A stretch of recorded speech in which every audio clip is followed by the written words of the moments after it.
Salam budaya, salam Sobat Wayang Fabel dimanapun berada.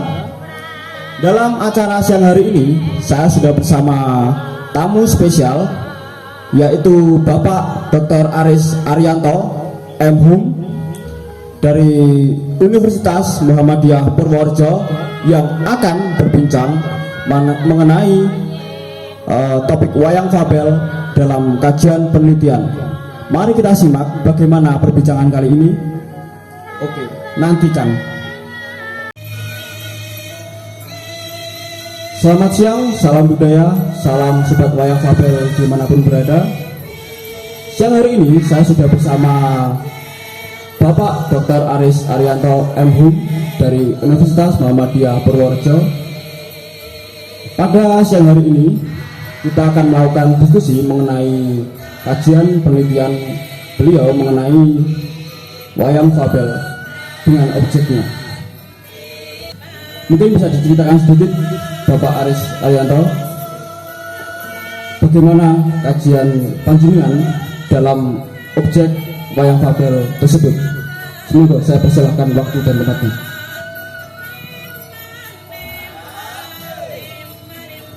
Sedikit informasi, dalam acara Wayang Fabel kali ini, kami segenap tim Wayang Fabel juga menjalankan protokol kesehatan yang tentunya berdasarkan standar dari kebijakan nasional mengenai progres pada pencegahan COVID-19 ini. Semoga Bapak Aris, waktu dan tempat saya persilakan. Ya, terima kasih kepada Mas Yoga atas kesempatannya mengisi kegiatan diskusi pada siang hari ini. Ya. Sebelumnya, Assalamualaikum warahmatullahi wabarakatuh. Waalaikumsalam warahmatullahi wabarakatuh.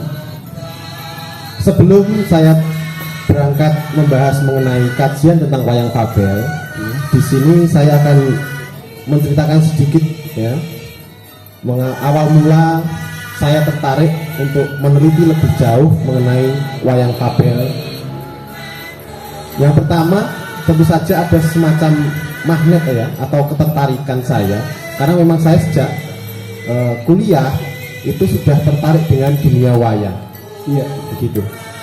Terlebih lagi muncul, ya, adanya Wayang Fabel ini yang dicetuskan oleh tim Wayang Fabel, ya, dan ini membuat saya tergerak, begitu. Baik. Nah, yang kedua,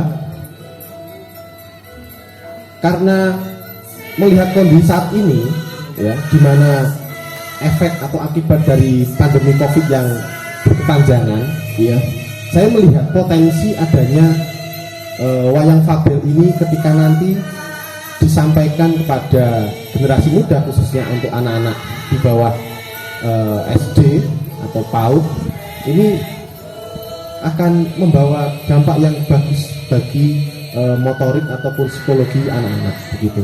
Iya. Kemudian kajian yang saya lakukan untuk saat ini mengenai Wayang Fabel, di sini saya menitik beratkan pada struktur dramatik ataupun bagaimana Wayang Fabel ini dipentaskan seperti itu. Iya. Nah, karena saya melihat ada satu keunikan di mana konsep awal yang dicetuskan mengenai pertunjukan Wayang Fabel ini itu lebih mengarah kepada konsep pertunjukan wayang kartun, namun menggunakan struktur dramatik atau pertunjukan Wayang Fabel itu lebih kepada animasi atau film kartun. Iya, saya tangkap. betul sekali. Nah, karena saya melihat apa, ya, Wayang Fabel ini memiliki keunikan, ya, tadi seperti yang sudah saya sampaikan, adanya penggunaan struktur dramatik pertunjukan animation, ya, begitu. Nah, kalau melihat wayang-wayang yang ada sebelumnya kan lebih kepada pakem-pakem wayang. Iya, sudah ada pakemnya, ya. tinggi. Nah, ini ada semacam satu potensi yang bisa nanti dikembangkan untuk mengarah kepada apa? pembelajaran pada anak-anak peserta didik, khususnya anak-anak PAUD atau usia sampai usia SD begitu. Iya. Nah, karena selain melihat dari desain maupun gambar yang ada mengenai wayang fabel ini kan cukup menarik kalau ini disampaikan kepada anak-anak. Iya. Iya. Karena mereka pastinya akan familiar dengan pertunjukan wayang fabel di mana tokoh-tokohnya adalah mengambil dari binatang liar maupun karakter binatang. Iya, satwa ternak seperti itu. Iya. Nah, jadi arahnya ke situ, nanti potensi yang bisa dikembangkan mengarah kepada motorik atau psikologi anak ini bagus sekali. Iya. Gitu. Nah, kemudian selanjutnya ya, karena keunikan tadi mengenai struktur dramatik yang mengambil konsep film kartun ataupun animasi, ya, nanti kan bisa dilihat langsung oleh anak-anak SD maupun PAUD. Nah, Iya.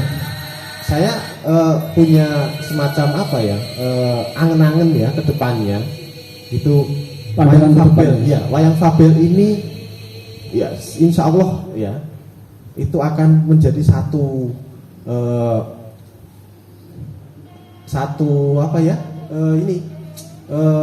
potensi yang luar biasa ya, dimana melihat kondisi saat ini memang degradasi moral dan budi pekerti anak-anak yang kemudian dipengaruhi oleh gadget dan seterusnya itu.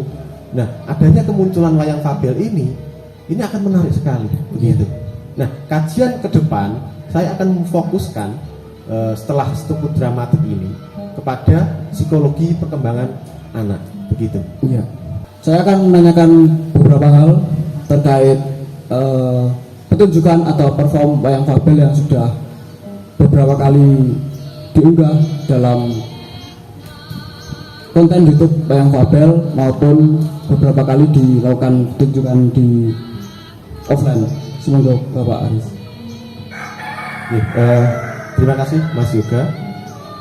Jika saya melihat mengenai pertunjukan atau perform wayang fabel, ya, ini ada satu keunikan dibandingkan dengan pakem-pakem wayang yang sudah umum kita lihat. Iya. Ya. Jika menilai pertunjukan wayang fabel atau perform wayang fabel ini, ya, ini mirip seperti ya pemutaran film-film kartun atau film-film animasi yang durasinya singkat-singkat, iya. gitu.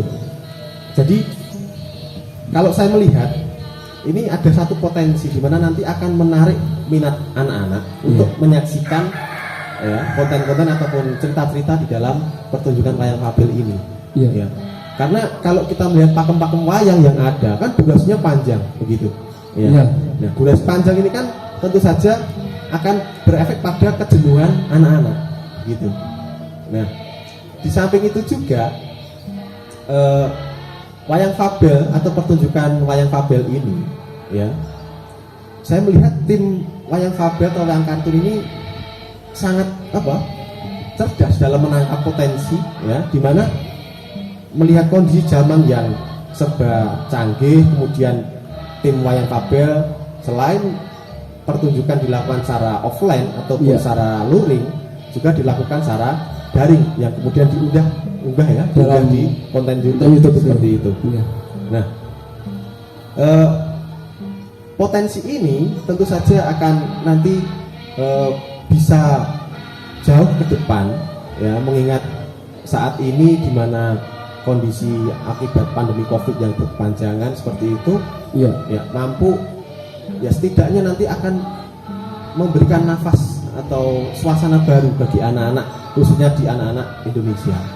Gitu. Ya.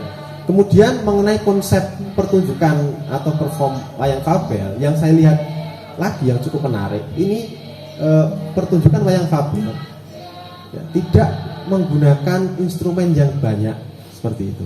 Iya. Jadi lebih ke minimalis. Iya. Yang Konsep saya lihat. kami memang dibuat minimalis. Nah, perangkatnya. ini nanti juga akan istilahnya ketika ini pertunjukan dilakukan ya, tidak melulu terpancang oleh tempat maupun perlengkapan ya, karena saya lihat wayang-wayang fabel ini kan juga dibuat secara praktis juga, ketika dibawa kemana-mana juga ringan dan seterusnya ini. Iya, betul sekali. Kemudian teknologi nanti yang akan yang tentu saja mempengaruhi mengenai produksi wayang fabel ini kan, saya lihat juga tim wayang fabel ini kan mencetuskan ide yang luar biasa ketika wayang fabel ini dibuat ya mengikuti tren zaman dengan menggunakan ya teknologi yang memadai seperti itu. Iya. Nah, ini yang membuat saya untuk lebih jauh meneliti mengenai wayang fabel ini, Mas Yuda. Seperti itu. Di sini tim wayang fabel memiliki 2 penciptaan di dalam karya wayangnya, yaitu misalkan saya menampilkan 2 contoh wayang yang sama-sama karakter hewannya sama, yaitu kancil, diambil dari karakter kancil di kehidupan alamiahnya. Di sini ada 2 perbedaan karakteristik wayang di dalam pewarnaannya. Yang pertama, ini kita memakai pewarnaan dengan pewarnaan sungging, teknik pewarnaannya. Dan di sini yang ini kami dari tim wayang fabel menggunakan pewarnaan blok seperti pewarnaan kartun pada umumnya. Nah, menurut Bapak Aris, bagaimana pendapat terkait dari teknik dan visualisasi wayang fabel kali ini? Semoga Bapak Aris. Ya, jika saya melihat dari bentuk ya atau visual dari wayang fabel ini, ya yang menggunakan teknik sungging, ya kita bisa melihat ya perbedaan antara wayang pada umumnya dengan wayang fabel ini. Iya. Nah, perbedaan itulah yang nantinya ke depan akan saya teliti lebih jauh. Iya. Nah, di samping itu kalau melihat adanya wayang kartun ya seperti ini tentu saja nantinya itu akan menambah khasanah kekayaan budaya bangsa begitu. Iya. Jadi memang menarik sekali ya. Nah, sedikit mengulas ya. Misalkan di sini saya sudah mempersiapkan 1 contoh juga karya wayang ular. Di sini pertimbangan dari tim wayang fabel menggunakan atau membuat wayang bisa digerakkan seperti ini. Kemudian di dalam sajian visualisasinya kami juga tidak lupa menggunakan konsep kartun di dalam warnaan dan desainnya seperti itu. Menurut pendapat Bapak Aris terkait dari tim wayang fabel yang menggunakan teknik tersebut, bagaimana Bapak Aris? Ya, ya jika kita pegang ya memang kalau kita pegang seperti ini, iya, ini kan tentu saja ada keunikannya juga ya, dimana kalau kita lihat wayang ya, karakteristik wayang ini kan tentu saja dia akan meniru mengenai karakter hewan ya. Iya. Kalau ini kan yang ditampilkan adalah kartun ya, jadi tidak kemudian dilihat itu sangat menakutkan atau apa ya, tapi menarik ya, menarik ini. Nah, inilah yang menjadi salah satu tujuan saya kenapa melakukan penelitian yang lebih jauh mengenai wayang fabel. Iya. Itu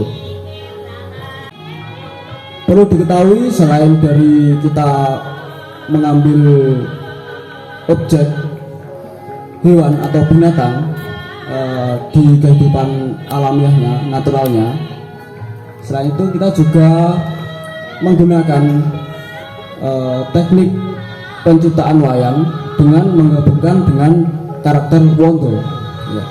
Wondo itu kaitannya dengan anatomi. Misalkan seperti ini adalah kelinci wondo wejang, atau ketika di bahasa Indonesia kan itu wondo menasihati atau kebajikan, memberikan petuah-petuah atau nasihat seperti itu. Kemudian di sini juga tim wayang fabel juga membuat karakter wayang, yaitu bisa kita sebut anthropomorphism atau gaya antropomorfik, yaitu penggabungan antara hewan di kehidupan naturalnya dengan karakter manusia, atau digambarkan dengan watak manusia seperti itu. Menurut Bapak Aris, di sini juga ada contoh-contoh wayang dari yang saya sebutkan tadi.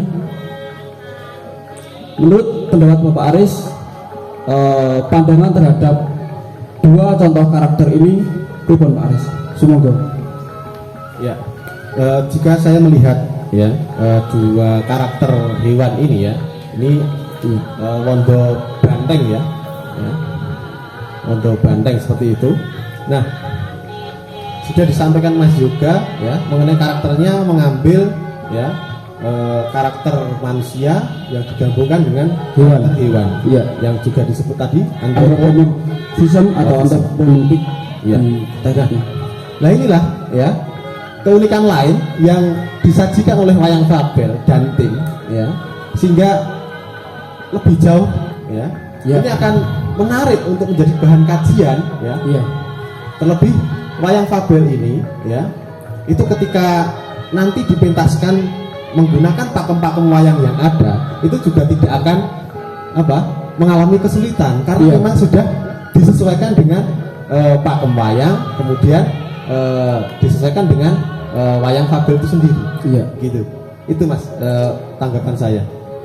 Ya, tentunya kita juga mempertimbangkan bagaimana nanti ketika wayang tersebut digerakkan oleh si dalang seperti itu. Jadi pertimbangan-pertimbangan teknis terkait penciptaan wayang fabel ini juga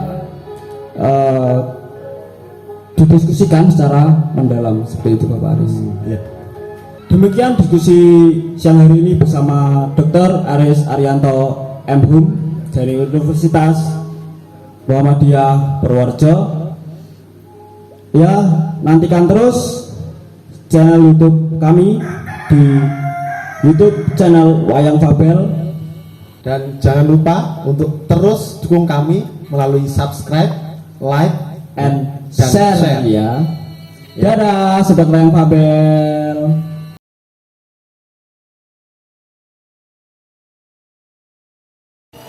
Halo sobat Wayang Fabel, selamat siang. Kali ini tim Wayang Fabel kedatangan tamu spesial, yaitu Mas Bambang Haryanto atau Black dipanggil begitu. Mari kita langsung saja bincang-bincang bersama beliau, akan dipandu oleh Bu Anam. Mari saksikan. Selamat sore sahabat Wayang Fabel. Kita bertemu lagi pada hari ini, di mana saat ini kita kedatangan tamu dari Sragen. Kebetulan beliau seorang pelukis yang cukup handal. Yuk, mari kita bincang-bincang dan kita kenalan dengan beliau. Mas Bambang, boleh Mas tolong memperkenalkan diri Mas supaya sobat Wayang Fabel tahu Mas Bambang itu dari mana, terus saat ini sedang kegiatannya apa, dan tahu pameran Wayang Fabel itu dari mana. Monggo Mas. Oke, saya buka dulu. Oh iya silahkan. Oke, perkenalkan dari Tepang, nama saya Bambang Haryanto, biasa dikenal si Black. Oh Black. Si Black. Itu nama ini ya, nama artisnya ya, Mas. Ya, biasa dikenal dengan si Black. Oke. Terus Pak. Oke, Wayang Fabel ini kebetulan saya di rumah juga berkecimpung di dunia anak-anak bersama istri saya. Iya. Terus kita kan sering-sering browsing di YouTube juga. Nah, kebetulan kita ketemu yang pas dengan dunia anak-anak juga, tuh Wayang Fabel. Nah, kalau dari dunia rupa kan kita apa yang bisa kita berikan untuk anak-anak gitu loh, selain menggambar. Nah, itu. Nah, kebetulan pada suatu saat kita ketemu wayang Fabel itu di YouTube. Kan bisa browsing wayang dan sebagainya. Keluarlah itu si wayang Fabel. Nah, ini kok saya lihat cocok juga itu untuk anak-anak. Kan karakter-karakternya kan mendukung sekali untuk dunia anak-anak. Cerita-ceritanya juga pas juga untuk anak-anak, simple dan itu singkat juga. Jadi mereka tidak terlalu bosan untuk melihat wayang dalam bentuk kartun seperti ini gitu. Dan itu sudah tak coba ke anak saya sendiri juga. Ayo lo kita nonton wayang gitu loh. Nah, terus tanggapan anaknya Mas Bambang melihat wayang Fabel ini? Ya, tanggapannya begini. Pertama kan dia nggak begitu tertarik, dan anak-anak sekarang di wayang kan mungkin nggak begitu tertarik. Terus ketika ini wayangnya beda, ayo coba kita lihat gitu. Nah, kita nonton bareng dengan anak saya kebetulan pada saat itu. Nah, dia itu mudah menerima intinya gitu. Untuk anak-anak di dunia anak khususnya menurut saya ini mudah menerima untuk karakter-karakter dan cerita tersebut gitu. Nah, berarti kan Pak Bambang ini kan sudah melihat channel YouTube dari wayang Fabel. Sudah. Saya cuma mau tahu ya, menurut Pak Bambang ini durasi daripada permainan wayang Fabel itu pas atau sedikit atau panjang supaya anak-anak itu melihatnya senang dan tidak bosan gitu. Menurut saya yang pernah saya lihat itu pas saja. Pas ya. Pas karena nek dikatakan panjang juga tidak panjang karena cuma ada yang berapa menit 15 menit ya. Itu kan anak-anak pas ya. Karena anak-anak itu kalau terlalu panjang mungkin bosan betul ya. Kalau 15 menitan itu kan pas juga, dan kebetulan kan mereka itu dengan bahasa gambar yang seperti ini itu mudah menerima gitu. Kan ceritanya tidak jauh dari kehidupan sehari-hari juga. Terus pesan-pesannya pun mudah diingat ya. Mudah diingat gitu. Jadi isinya menurut saya isi dari ceritanya pun mudah mengena di anak-anak. Oke. Nah sekarang ini nih saya mau tahu dong, kan Pak Bambang nih kan ahli ya di dalam melukis. Terus kan kalau nggak salah punya sanggar namanya coret-coret ya. Senang sekali saya dengar. Semoga wayang Fabel ini pun bisa diperkenalkan oleh murid-muridnya Pak Bambang di sanggar ya. Saya mau lihat tuh, mau minta pendapatnya Mas Bambang dong, supaya nanti pameran kedepannya lagi bisa ya lebih baik lagi gitu ya. Layoutnya seperti ini dengan gapura yang ada gitu. Menurut Pak Bambang bagaimana? Menurut saya ya sudah cukup baik. Baik ya. Mungkin karena ini di anak-anak mungkin konsepnya lebih di warna-warni untuk anak-anak itu. Karena kan kebetulan saya di dunia anak TK dan SD. Anak di TK SD. Jadi mereka mungkin lebih ceria. Mungkin kalau konsep orang-orang dewasa kan mudah lah, anak-anak lebih ceria lagi seperti itu.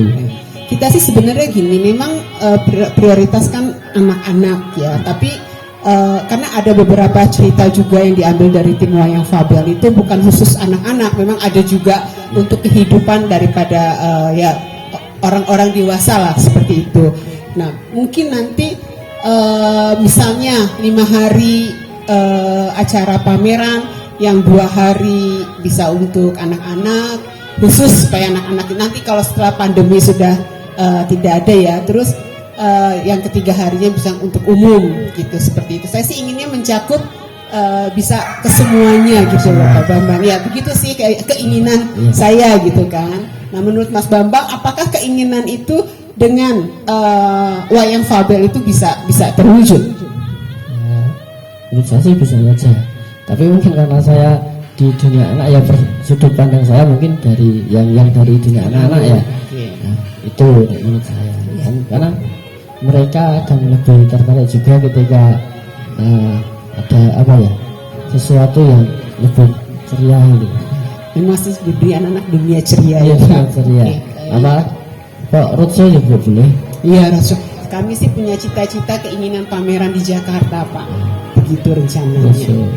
Roadshow boleh. Tadi kan Mas Bambang bicara tentang layout ya, display ya, display, tentang apa sebaiknya ya, pendapat Mas Bambang itu kan lebih ceria karena kan ini lebih ke arah anak-anak seperti begitu. Nah, boleh tahu Mas, yang dimaksud dengan ceria itu seperti apa ya? Ya, misalnya seperti tadi kan kita ada ide untuk misalnya 3 hari buat anak-anak gitu Iya. ya. Nah, jadi displaynya mungkin ya, tidak sama semua, ada yang digantung di sana di mana. Itu kan wayangnya banyak, wayang fabel itu banyak. Benar, Nah, betul. karakternya banyak, jadi ada beberapa yang misalnya yang agak besar tuh di display di depan sana dan bagaimana. Dan pas ketika apa untuk anak-anak itu si dalangnya kan ada, dalang wayangnya itu bisa di sana untuk sambil komunikatif dengan anak-anak itu lebih mereka akan tertarik mungkin seperti itu. Dari dicandalkan di sebagian di sana di pojok atau di mana, dan anak-anak dari luar kan harus kayak wah itu ayah gitu. Nah, dan dalangnya juga nanti interaksi pas ketika pameran kan mereka putar kan. Iya. Nah, komunikatif dengan anak-anak itu karena dari sudut pandang seperti itu. Nah, ketika nanti ada pameran itu kan kebetulan kita kan di dunia anak-anak juga ya. Nah, misalnya ini sudah tidak pandemi, ada pameran, insya Allah nanti kita ajalah anak-anak kita di kesini gitu kan mereka bisa bermain juga di sini, jadi ada interaksi sama-sama di dunia anak juga. Nah, nanti kita ajaklah mereka ke sini, boleh bareng kita nonton wayang di sana. Baik Pak Bambang, terima kasih. Semoga apa yang direncanakan ini nantinya ke depan bisa terwujud ya Pak Bambang. Amin. Oke, sukses juga untuk Pak Bambang dan anak-anak daripada Sanggar Corak-Coret. Amin. Terima kasih Sobat Wayang Fabel. Dah.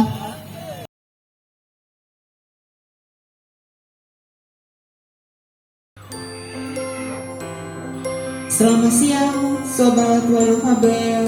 Sampai jumpa di lain waktu. Dah.